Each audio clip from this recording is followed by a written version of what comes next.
भगवान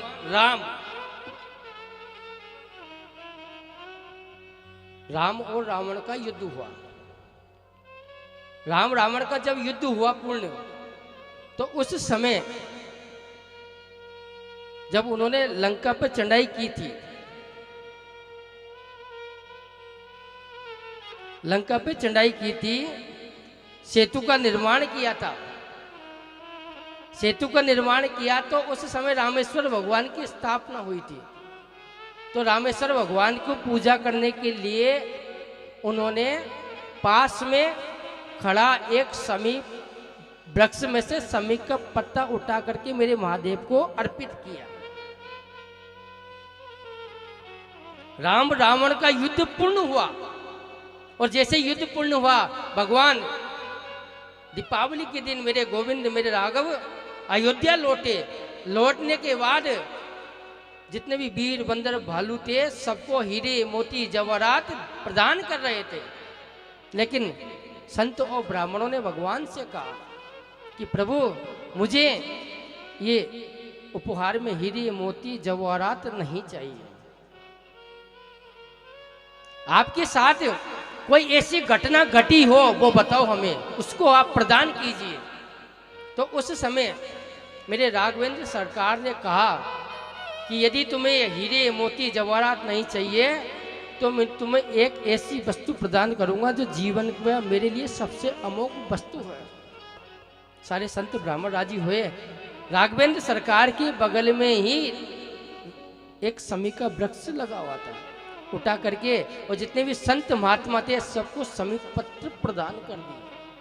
और राघवेंद्र सरकार ने कहा कि ये समी कोई पत्र नहीं है, कोई पुष्प नहीं है, ये साक्षात शिव है और शिव की भक्ति में तुमको प्रदान करता हूं।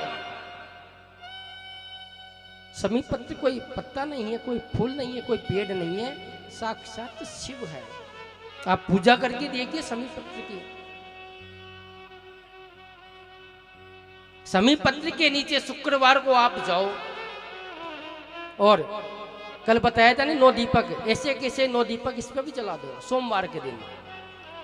आप बड़ी मुश्किल परिस्थिति में फंस जाओ, कहीं भी आपको मुक्ति का मार्ग ना दिखे, महाराज चले जाइए समी के पास, 9 दीपक लगाइए, 9 दीपक लगा करके परिक्रमा कीजिए, और अपने हाथ में एक कच्चा सूत ले, कच्चा सूत लेकर के 7 परिक्रमा करते हुए अपना नाम और गोत्र बोले, और जो भी आपकी समस्या है उसके बारे में बताएं। मेरे शिव एक दिन आपकी जरूर झोली भरेंगे, क्योंकि समी कोई पत्ता नहीं, कोई पेड़ नहीं है, साक्षात शिव है।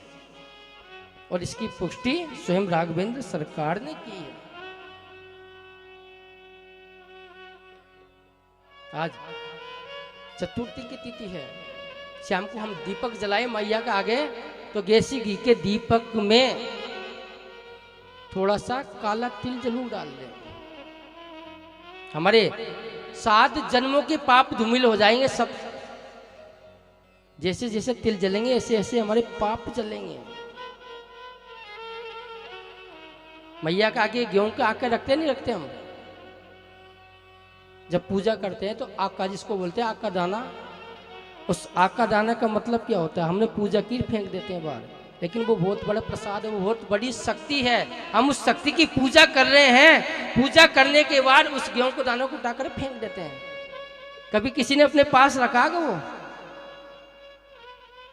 बड़ी मुश्किल परिस्थिति में आप फंस जाओ, कहीं भी आपको मुक्ति की राह ना मिले, मैया के जो चौथ की आपने पूजा की है उसके 5 दाने आप अपनी जेब में रख कर के ले जाओ, मैया का आशीर्वाद लेकर के जाओ, और जिस जगह भी जाना है, जिस काम के लिए भी जाना, जेब में जब तक वो रखे हैं विश्वास के साथ जाना, आपका निश्चित काम होगा।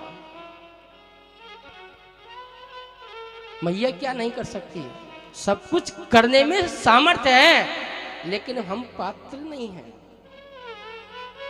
कहते हैं ना, माँ की करुणा में कोई कमी है नहीं, पात्रता में कमी ही हमारी रह गई। शिव की कृपा में कोई कमी है नहीं, पात्रता में कमी ही हमारी रह गई। हम वो पात्र नहीं है। पात्र हमारे पास उपलब्ध होता तो वो शिव की कृपा, मेरी माँ की कृपा को हम सजो कर के रखते। छोटी छोटी चीजों से बड़े बड़े परोपकार हो जाते हैं, करने वाला चाहिए। वो पात्र हमारे पास है ही नहीं। कई बार तो कहते हैं ना कि बड़े बड़े डॉक्टर से इलाज नहीं होता, लेकिन छोटी सी विभूति काम कर देती। कब? जब विश्वास हो। रक्षस्यतीति विश्वासो गोत्रत्व वर्णम तथा अनुकूलेन संकल्पो प्रतिकूलेन वर्जितम। जब महाराज संकल्प होगा, अनुकूलेन संकल्पो प्रतिकूलेन वर्जितम, रक्षस्यतीति विश्वासो गोत्रत्व वर्णम तथा। 6 सूत्र शास्त्रों में बताए हैं भक्ति के मार्ग में चलने के लिए। और जब तक हम भक्ति के मार्ग में इस सूत्रों के अनुसार नहीं चलेंगे, हमें मुक्ति नहीं मिल सकती। आज वही कृपा, वही करुणा माता अरुंधति